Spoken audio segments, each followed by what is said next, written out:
तो दोस्तों, मैं सुनिधि त्यागी आपका अपने चैनल हिंदी मिरर पर फिर से आपका स्वागत करती हूँ। कैसे हैं आप सब?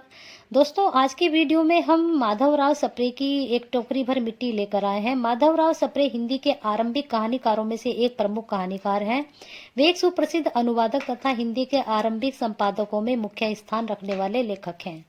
इनके द्वारा लिखी गई यह कहानी एक टोकरी भर मिट्टी को हिंदी की पहली कहानी होने का श्रेय प्राप्त है। यह कहानी वर्ष 1901 में सरस्वती पत्रिका में प्रकाशित हुई थी। कहानी आरंभ करने से पहले मेरा आपसे फिर से अनुरोध है, आप चैनल को सब्सक्राइब और लाइक जरूर करें, जिससे हमारा प्रोत्साहन बढ़ता रहे।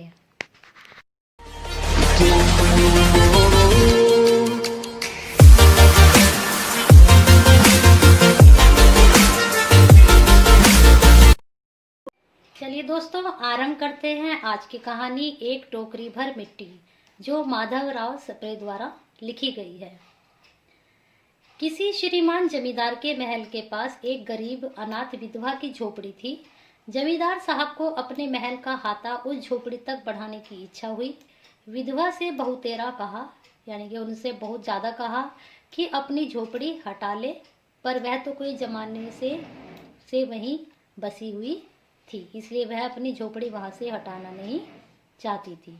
ये जो जमींदार थे, ये अपना महल आगे तक बढ़ाना चाहते थे, लेकिन उस महल के सामने ही एक बुढ़िया की झोपड़ी थी, जो वह विधवा थी। तो यह जो जमींदार थे अपने महल को बढ़ाने के लिए उस झोपड़ी को हटाना चाहते थे, परंतु यह जो विधवा थी, यह अपनी झोपड़ी हटाना नहीं चाहती थी, क्योंकि वह कई साल से, कई जमाने से वहीं पर बसी हुई थी।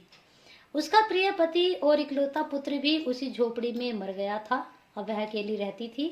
पतोह भी एक 5 बरस की कन्या को छोड़कर चल बसी थी। पतोह जो पोते की बहू होती है, अब वह एक छोटी कन्या को छोड़कर उस विधवा के पास वह भी गुजर गई थी। अब यही उसकी पोती इस वृद्ध काल में एकमात्र आधार थी। जब कभी उसे अपनी पूर्व स्थिति, यानी कि उसको पहले की स्थिति की याद आ जाती, तो मारे दुख के फूट फूट कर रोने लगती थी, जब उसका भरा पूरा परिवार था। और जब से उसने अपने श्रीमान पड़ोसी की इच्छा का हाल सुना, तब से तो वह मृतप्राय हो गई थी। कौन अपना घर छोड़ना चाहेगा? फिर वह जो जमींदार था, वह अपने महल को आगे बढ़ाना चाहता था, तो यह सुनकर वह जो विधवा स्त्री थी, बुढ़िया थी, वह मृतप्राय हो गई थी। वो झोपड़ी में उसका मन ऐसे लग गया था कि बिना मरे वह वहां से निकलना ही नहीं चाहती थी। श्रीमान के सब प्रयत्न निष्फल हुए, बेकार चले गए। जितने भी उन्होंने प्रयास किए उसको वहां से निकालने के लिए, लेकिन वह सब क्या हुआ, निष्फल हो गए, बेकार हो गए। तब वे अपनी जमींदारी चाल चलने लगे। बाल की खाल निकालने वाले वकीलों की थैली गरम कर उन्होंने अदालत से झोपड़ी पर अपना कब्जा कर लिया, या फिर करना चाहा, और विधवा को वहां से निकाल दिया। अब जो है, जब उसका जोर नहीं चला जमींदार का वहां से निकालने के लिए, तो उन्होंने क्या किया, वकीलों को पैसे खिलाकर अपने पक्ष में मुकदमा करके उसको वहां से निकलवा दिया। बेचारी अनाथ तो थी ही, पास पड़ोस में कहीं जाकर रहने लगी। एक दिन श्रीमान उस झोपड़ी के आसपास टहल रहे थे और लोगों को काम बतला रहे थे। इतने में वह विधवा हाथ में एक टोकरी लेकर वहां पहुंची। श्रीमान ने उसको देखते ही अपने नौकरों से कहा कि उसको यहाँ से हटा दो, या इसको यहाँ से जाने के लिए कह दो। पर वह गिड़गिड़ाकर बोली, महाराज, अब तो झोपड़ी तुम्हारी हो ही गई है, मैं उसे लेने नहीं आई हूँ। महाराज क्षमा करें, तो एक विनती है। जमींदार साहब के सिर हिलाने पर उसने कहा, जब से यह झोपड़ी छूटी है, तब से मेरी पोती ने खाना पीना छोड़ दिया है। मैंने बहुत कुछ समझाया, पर वह नहीं मानती है। वह बच्चा था, जब वहाँ बच्चा जहाँ पैदा होता है उसको वहाँ से थोड़ा सा लगाव तो हो ही जाता है। तो वह जो उसकी पोती थी, उसने खाना पीना छोड़ दिया था जब से उनकी झोपड़ी छूटी थी उनसे। तो वह जमींदार से बताती है कि मेरी जो पोती है उसने खाना पीना छोड़ दिया, और वह बहुत बीमार भी है, और वह समझाने पर भी नहीं समझती कि हमारी झोपड़ी अब हमारी नहीं रही है। यही कहा करती है कि अपने घर चल, वहीं रोटी खाऊंगी। अब मैंने यह सोचा है कि इस झोपड़ी में से एक टोकरी भर मिट्टी लेकर उसी का चूल्हा बनाकर रोटी पकाऊंगी। अब ये जो वृद्ध विधवा है, वह जमींदार से कह रही है कि यह जो मेरी झोपड़ी की मिट्टी है, मुझे यहाँ से एक टोकरी भर मिट्टी दे दो और मैं इसका चूल्हा बनाऊंगी और अपनी पोती को उसमें रोटी बनाकर खिलाऊंगी, चूल्हे पर बनाकर खिलाऊंगी रोटी।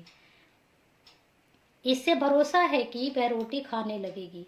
जब मैं उसको बताऊंगी कि यह जो मिट्टी है हमारी झोपड़ी की मिट्टी है, जिससे मैंने चूल्हा बनाया है, उस चूल्हे पे तुम्हारे लिए रोटी बनाई है, तो वह रोटी खा लेगी। महाराज कृपा करके आज्ञा दीजिए तो इस टोकरी में मिट्टी ले जाऊं। श्रीमान ने आज्ञा दे दी। चलिए अब आगे देखते हैं। विधवा झोपड़ी के भीतर गई। वहां आते ही उसे पुरानी बातों का स्मरण हुआ, याद आई, जो उसकी पुरानी यादें थी झोपड़ी को देखते ही, और उसकी आंखों से आंसू की धारा बहने लगी। वह बहुत रोने लगी। अपने आंतरिक दुख को किसी तरह संभाल कर, जो उसके अंदर दुख उमड़ रहा था झोपड़ी के अंदर आने के बाद, अपनी टोकरी भर मिट्टी से भर ली और हाथ से उठाकर बाहर ले आई।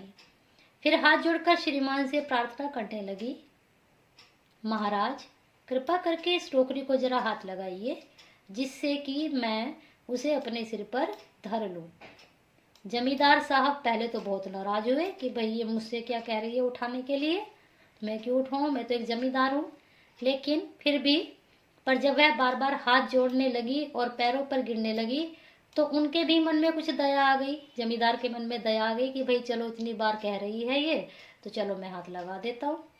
किसी नौकर से ना कहकर आप ही स्वयं टोकरी उठाने आगे बढ़े।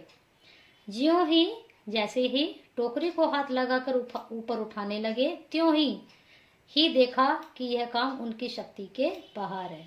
जैसे उन्होंने टोकरी को हाथ लगाया, वैसे ही उन्हें पता चला कि यह टोकरी उठाना उनके शक्ति के बाहर है।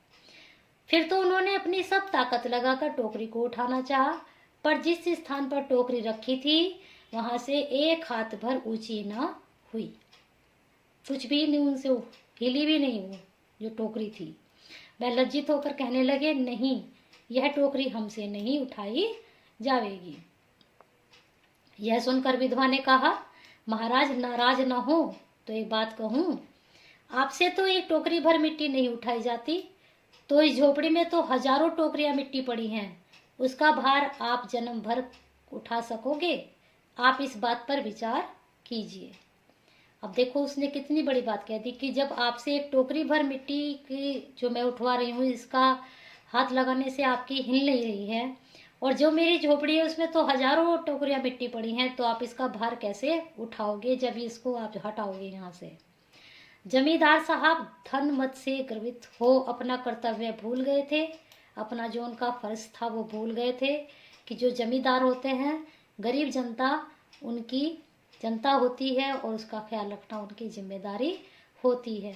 लेकिन वह अपने धन मत से यह सब कुछ भूल चुके थे।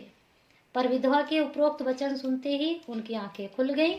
कृत्य कर्म का पश्चाताप कर उन्होंने कर्म किया था, उसका पश्चाताप करके उन्होंने विधवा से क्षमा मांगी और उसकी झोपड़ी वापस दे दी। तो इस प्रकार से हमने ये विधवा जो स्त्री थी उसके बारे में उन्होंने कितनी अच्छी कहानी लिखी, एक टोकरी भर मिट्टी। माधवराव सप्रे द्वारा ये कहानी लिखी गई है। उम्मीद है आपको ये कहानी पसंद आई होगी। अगर आपको ये कहानी पसंद आई है तो इसको लाइक एंड शेयर करना ना भूलें। हमने अपने डिस्क्रिप्शन में और भी कहानियों के लिंक दिए हुए हैं। अगर आपको उन कहानियों को भी देखना है तो आप डिस्क्रिप्शन में जाकर लिंक पर क्लिक करके उन कहानियों को भी देख सकते हैं। और वीडियो को लाइक एंड शेयर करना ना भूलें। और हिंदी मिरर विश्व नीति के साथ अपना प्यार और साथ ऐसे ही बनाए रखें।